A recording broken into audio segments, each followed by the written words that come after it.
Hey, Kim, welcome to the His and Her Money Hello, Show. Kim. Hi, nice to see you guys. We are so glad to have you on the show today because you have an incredible story that has a whole bunch of twists and turns. And I think that everybody listening will be able to learn so much and they will be able to go to the next level in their own lives as a result of hearing your journey. But before we talk about your story, can you just take a moment to introduce yourself to everybody and let them know what you're all about? Yeah, definitely. Hi, everyone. My name is Kim. I blog at theentrepreneur.com, and I'm also started as a virtual assistant, but I'm now an online business manager. So I'm able to work from home and make a living doing so, and I'm able to take care of my child while working and doing what I do in my business. Awesome. Love that. So let's talk about the debt that you were in. How much debt was it? What type of debt was it? And how long did it take you to pay it off?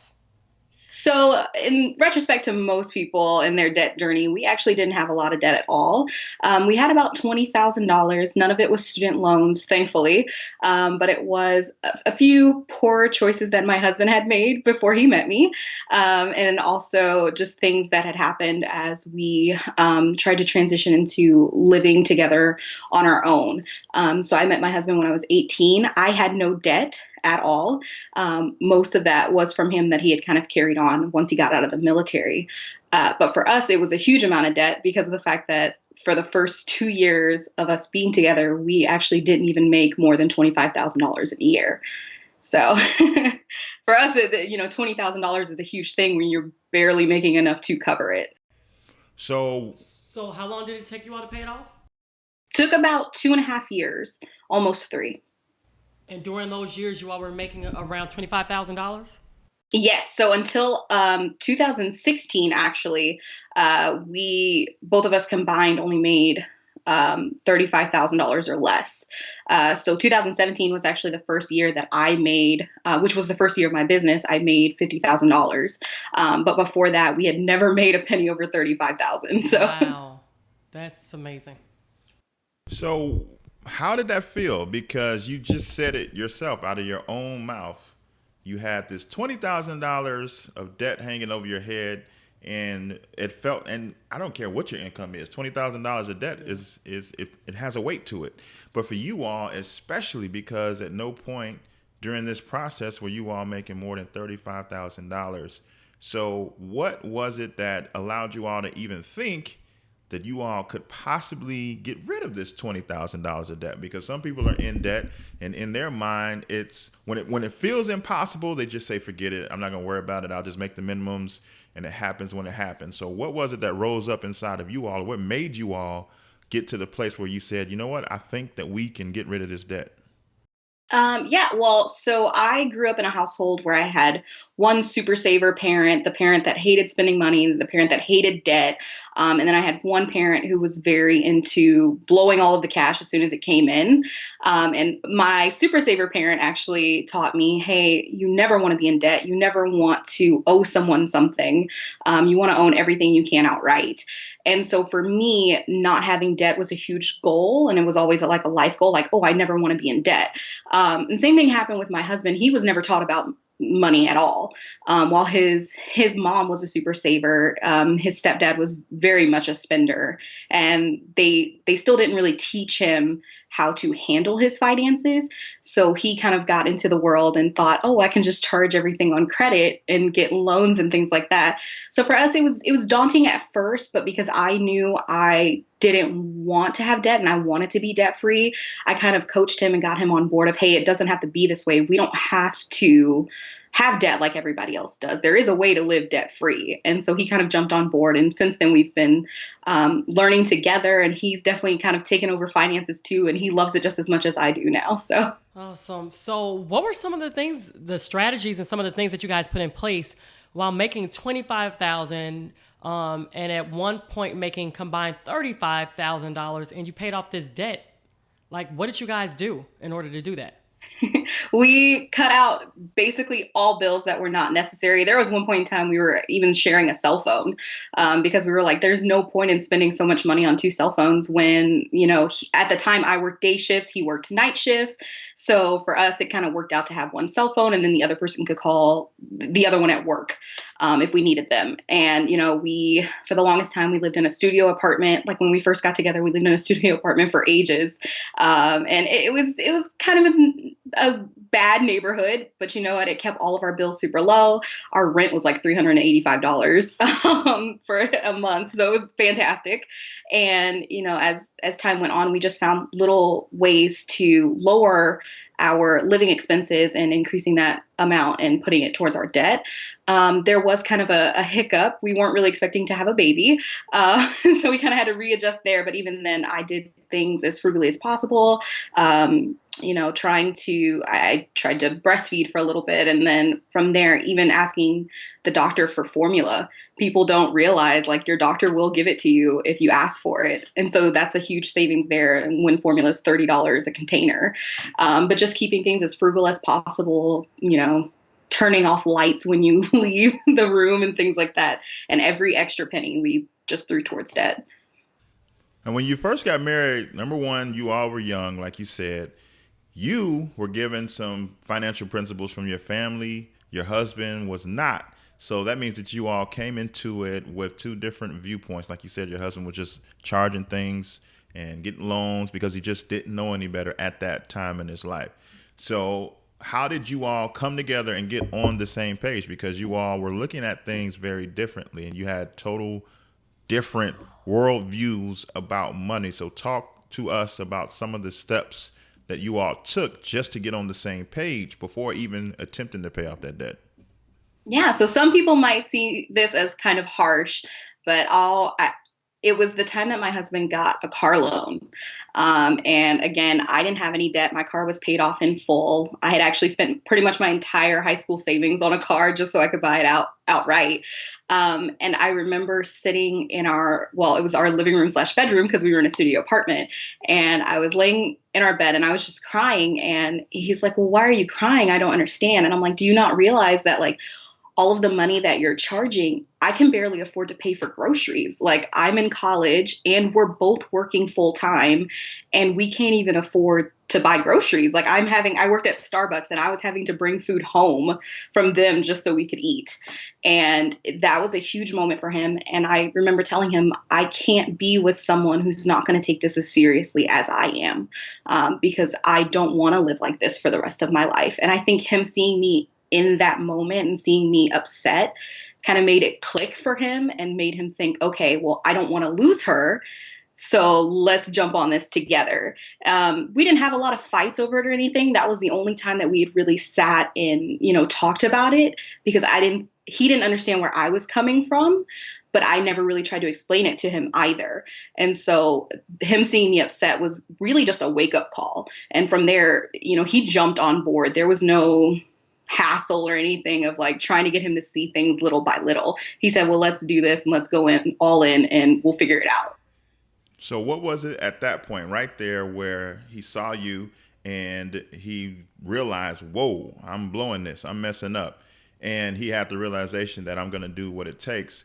What specifically or what practically did he and you begin to do? Like when you say that he got it, it was no like incremental changes. Like what were some of the changes that you saw happen in him that allowed you guys to start making this progress? Well, I started noticing things like, he wouldn't buy little things here and there on Amazon. He wouldn't buy little things when he was going to work. He started picking up extra shifts. I started picking up extra shifts. We both started doing that together. And whenever we'd have extra money, instead of him being like, well, let's go blow it because we have this money to spend, he'd say, oh, hey, let's put this towards debt because we have this extra $200. We can put it towards debt or we can put it in our savings and do something with it later, which for him was a huge deal because he was used to spending his money pretty much as soon as he got it.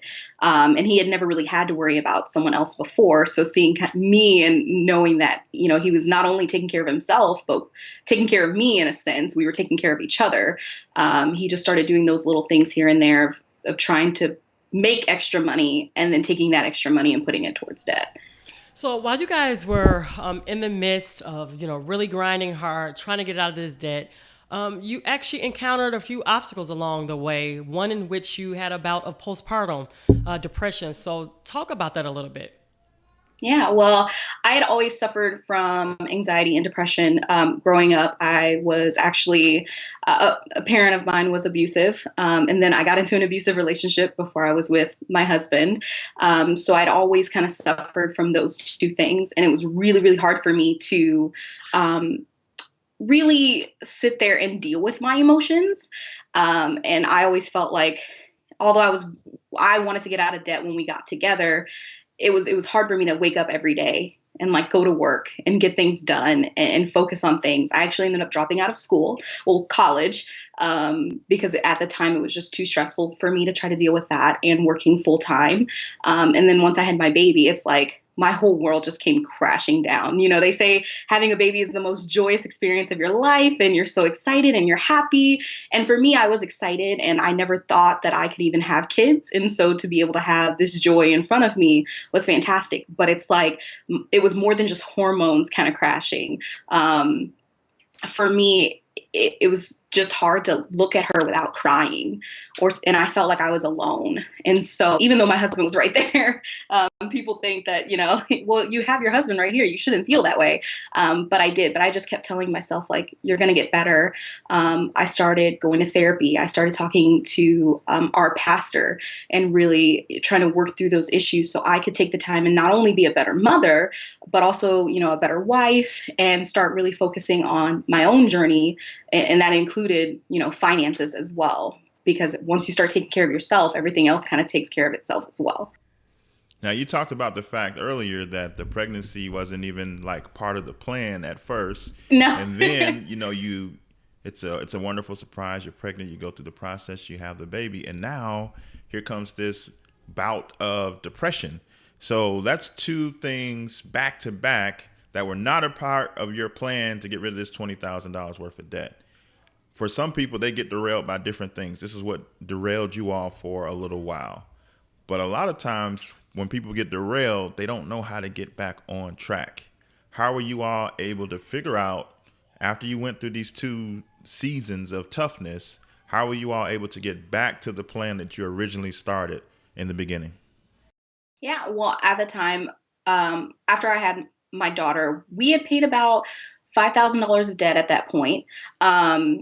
And so, we were still kind of motivated, but then all of that kind of hit. And, my husband just told me, he said, at one point in time, you took a chance on me and you let me know what I needed to do to fix myself. And I think it's time that you take care of you.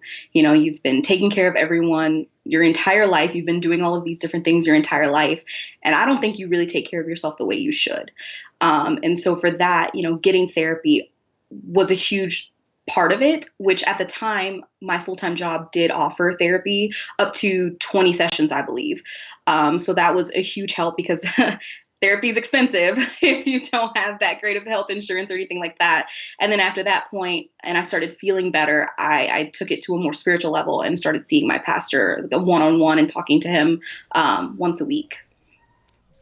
So tell us, what was the response like from your family and friends when you guys told them that you all were on this journey? And then once you all paid off the debt, what was their response like?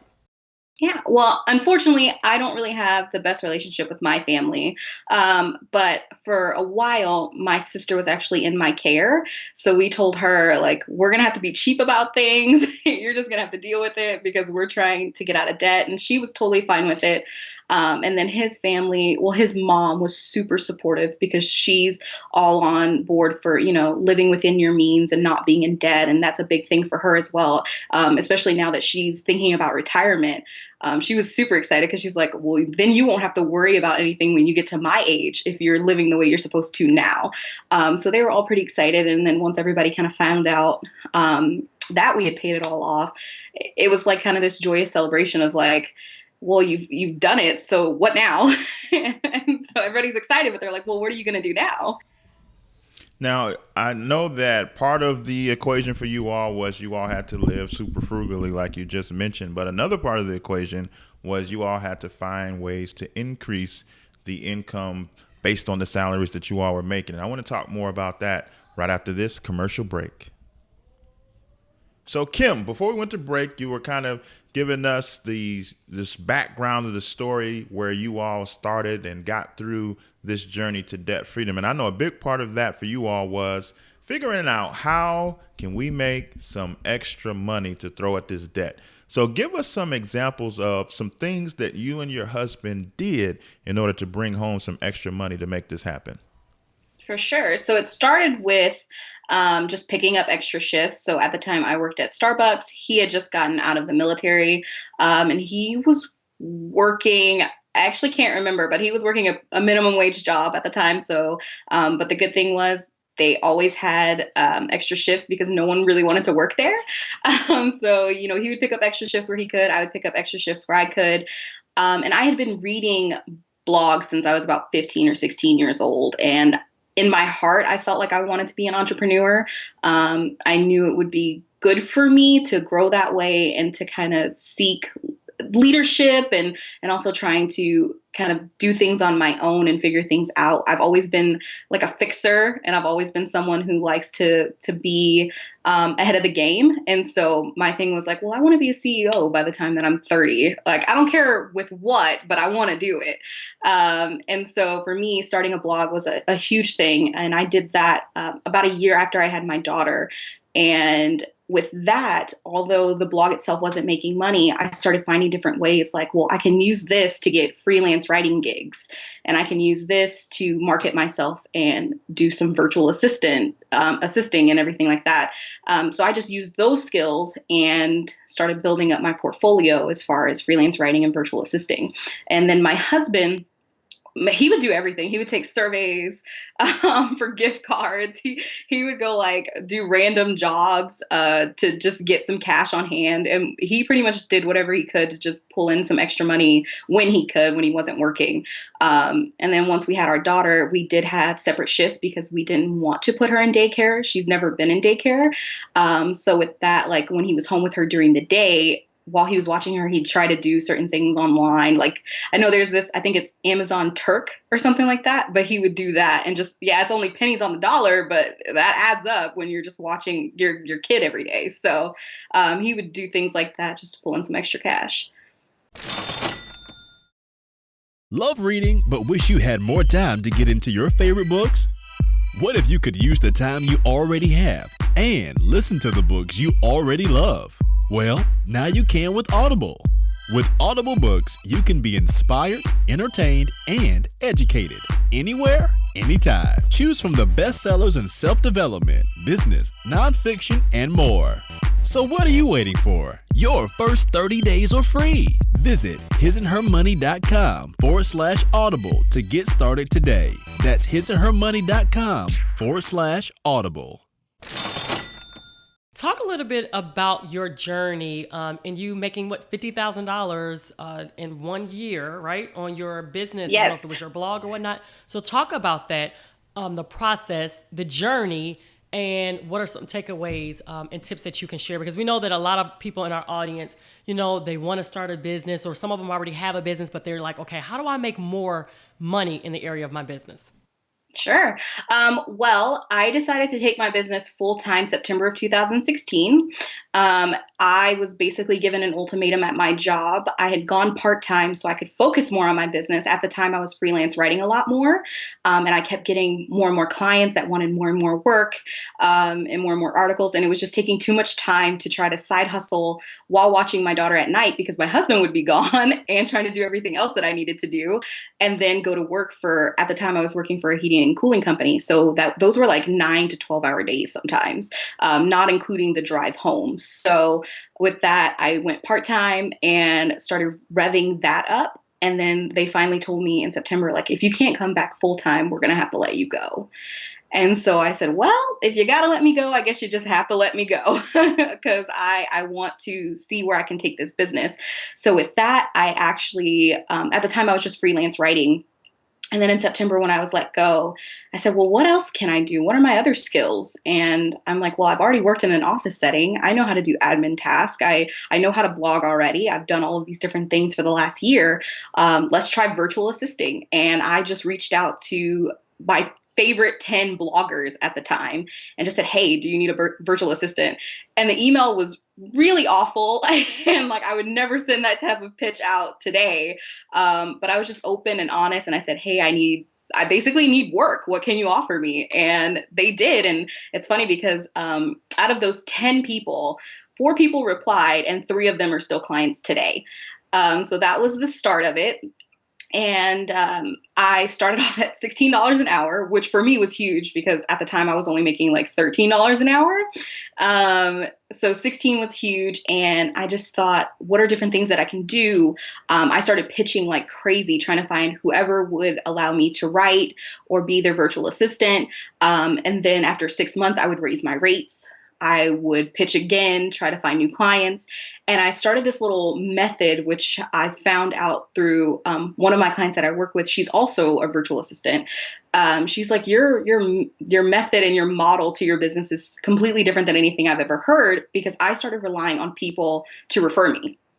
So I would work really hard and I pitched for the first 6 months or so. But after that, I'm like, hey, if you have someone that you think could use a virtual assistant, send them to me, you'll get a credit. And so next thing I know, they're like, well, I want, a couple free hours of work. So let me send someone to you. And then that person that would come to me, I would charge them like $5 more an hour. And it was just this constant cycle of people referring people to me because they're like, well, we know you do a good job, but then on top of that, I have an incentive. So why not sit there and refer someone to you? And that's kind of how I built it up. And then, of course, freelance writing, I started raising my rates on that as well. And I've pretty much been doing this on my own. I actually just hired my own virtual assistant last month. So I've been doing this for about a year and 3 months on my own, and really just kind of hustling and making sure that my clients are the happiest that they can be, because in return, not only will they pay me more, but they'll keep referring people to me, and those people will want to work with me. And then the cycle just goes on and on and on. If somebody's unfamiliar with that term virtual assistant, can you kind of break down what exactly a virtual assistant is and the type of work that they are expected to do? Sure. Well, the term virtual assistant is a little loose because there are different things that you can do within that. So, for example, I'm now considered an online business manager. So I work more on a project by project basis. People pay me not just by the hour, but per project, per month. I have a kind of recurring cost with that. But when I first started, I did everything from social media to email marketing. I would help like organize files on Google Drive. It's basically an assistant, but virtually. That's the simplest way I can explain it. But there's so many different things that kind of fall into that. And every virtual assistant is different too. So you have some virtual assistants, like myself, something that I've realized that I've come to enjoy is I work with product launches or course launches. So when someone's trying to launch an ebook, from start to finish, I'm there helping them. Or if they want to launch a course to help people make more money or start a virtual assistant business, I help them along with that as well. So a virtual assistant is pretty much anything you want them to do, they can do, but you're not paying them as an employee. They're a contractor and they're a business owner. So you have, of course, those discrepancies there, those differences of they'll work on their own time and you'll get your things. But they can do it all. So what would you attribute your success in making $50,000 in 1 year is remarkable. I mean, that's absolutely remarkable. So what would you say was the 1 to 2 things, or if you have 3 things, that you know without a shadow of a doubt, this is why you made that type of money in the time frame that you did? I didn't quit. That is my number one thing. When everyone said that there's no way you can even make that amount of money from home, you can't be a stay-at-home mom as much as you want to be. You dropped out of college. You were only making $25,000 a year. I didn't quit. I would wake up early in the morning and I'd stay up all night just working and hustling and making sure that this was going to work for me. Even during the times that I really wanted to quit and really wanted to give up. I mean, I don't know how many times I think I told my husband in my first year of doing this, I should just go back to work full time. And he would say, but can you really do that though, now that you've experienced this? And I'd say, Yeah, you're right. I like being in my PJs. So I just didn't quit. And that's the biggest thing. If you want something, then go for it, and don't stop just because people are telling you to, or people don't understand it, or people think you're not worthy of it. Because if that was the case, then I still would be working that $13 an hour job while, handling all of these different responsibilities and trying to be with my daughter more. And she was my number one reason why. I want to pass along something to her. I want to show her that it is possible, even if she decides not to go to college, which, even though I'm trying to go back to college, I know college isn't for everyone. And so just telling her, like, it's okay. Mom didn't quit, so you shouldn't quit either. When you first started, you said, even in your pitches, like, you wouldn't do that today. So if somebody's listening, like, man, I need to try this freelance writing, or I need to try this virtual assistant, how would you coach them, or what advice would you give them to get started based on the wins and losses that you experience in getting started with these things? Definitely. So my first thing, of course, would to be always be professional. So when I pitched, granted, it wasn't as awful as I think I'm making it seem, but reading those now, like, I have a dedicated email that I send now. And of course I change wording here and there, of course, to make it flow better and make it sound like, hey, I'm pitching directly to you. But a template keeps me organized. It helps me know these are the bullet points that I want to hit. So that's always what I tell people is have a system and be organized. And I actually know on my blog right now, I have, when people sign on to my email list, because it's mainly geared towards women who want to be entrepreneurs, mainly virtual assistants. So I have a pitching template. So if anyone's like, well, what do you send people? I'm like, here you go, just take it, because there's no need in like reinventing the wheel and trying to figure things out on your own when people have already kind of done the hard work for you. Yeah, it's still important to do hard work, but you don't have to search on hours on Google like I did, because I was trying to figure out the perfect pitch to send to someone, and I couldn't find anything at the time. So I was just like, I'm going to go with my heart and tell them how it is. So now, back to the story of debt freedom, we would love to know what that moment felt like after all the roller coaster ride that you and your husband went on to get to the finish line. Once you got there and you all made that very last debt payment, talk to us about what that day was like. Surreal.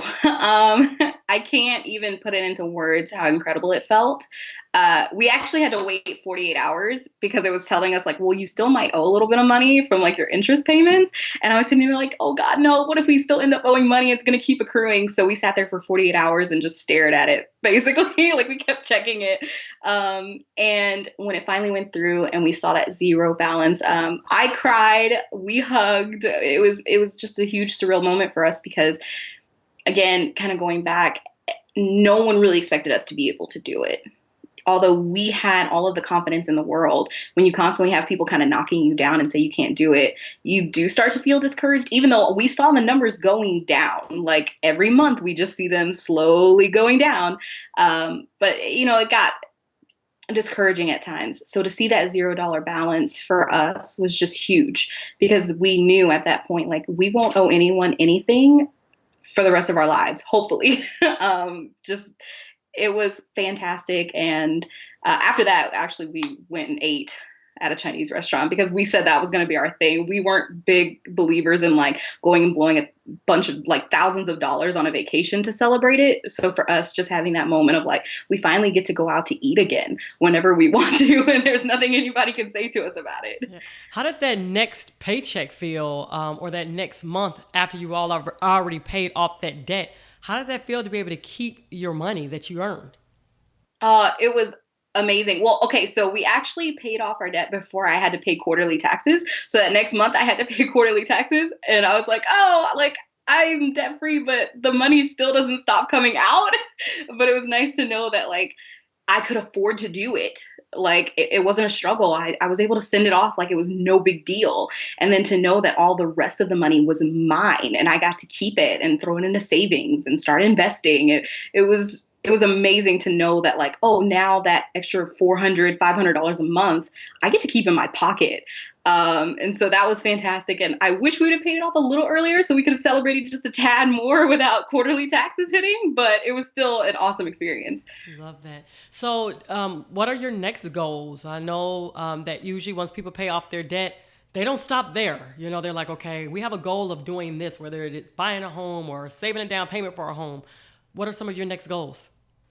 So biggest goals are actually saving for my daughter's college education, should she choose to go to college.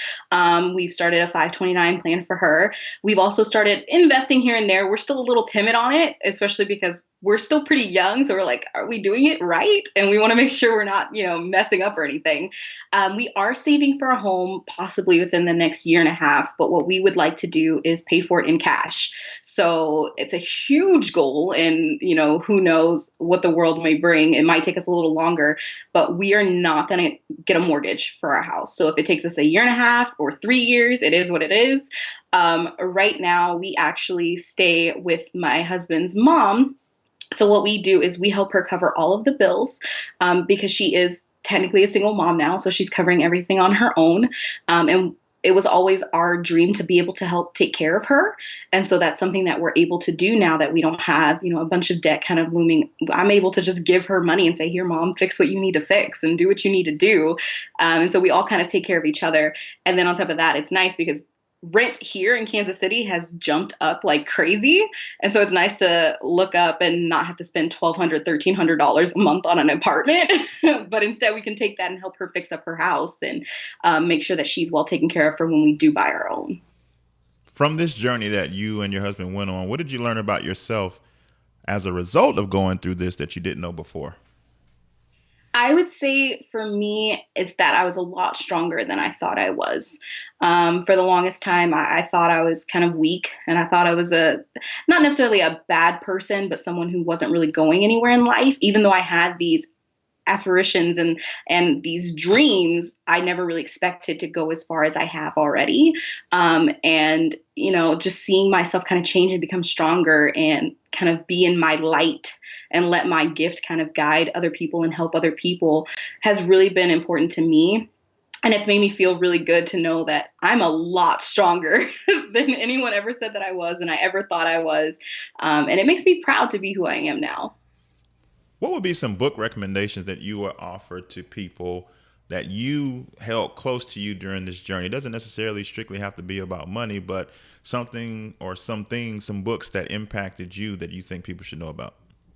Definitely. So, of course, and I feel like maybe everyone says this, but Total Money Makeover, it's a staple for everyone. We actually have it sitting on our shelf. We read it from time to time. That was actually a big kind of help as we were trying to learn to go through the journey and pay off debt. A few other books. One of the ones, I think it's You Are a BA at Making Money or Saving Money or something like that. But it's pretty awesome. I love how it's very I feel like it's geared more towards millennials because there are curse words and things like that. And obviously I wouldn't recommend it to everyone. But it was just nice to read someone who basically was just no BS about it. They're like, this is what you're going to do. You're awesome. Do what you need to do. So those were my two absolute favorite books. And there's also another one. I think it's America's Cheapest Family by Stephen and Annette. And they have so many different tips and tricks in their book on how to live frugally. And I actually have that one on my bookshelf as well. And I read it from time to time when I start noticing our grocery budget creeping up or, electricity is starting to creep up. And I'm like, hey, we need to read this again because I don't want to start paying $400 electric bills. So someone may be listening right now. They feel a little hopeful, but maybe they're not really quite there yet. They want to start on this journey or they're already on the journey of trying to become debt free, but they're getting a little discouraged. How would you encourage them right now? I would just tell them you can do anything you set your mind to. If you know that you're going to get out of debt and you know that you're going to do everything in your will to live the way you want to live, then do it. Keep thinking that even when you feel down about yourself or even when you're discouraged about your journey, because no matter what, no one's journey is the same. When I would get discouraged because I'd see people paying off 6 figures of debt in a year or whatever, I didn't realize that it's because their journey was so much different than mine. They were making more money. They had a spouse that was making more money. They didn't have kids, things like that. And so I had to tell myself every day, like, you can do this. And that's what I'd say to someone else, like, you can do this as well. Take it from someone who, again, didn't really make much money until last year. And I did it, and my husband did it. And we have a daughter to take care of. So if we can do it, you can do it for sure. What are some resources or tools that have helped you along your debt-free journey? So I actually follow hundreds of blogs. That was something I've been doing since I was 16 years old. So yours, I've followed the Budgetnista for years.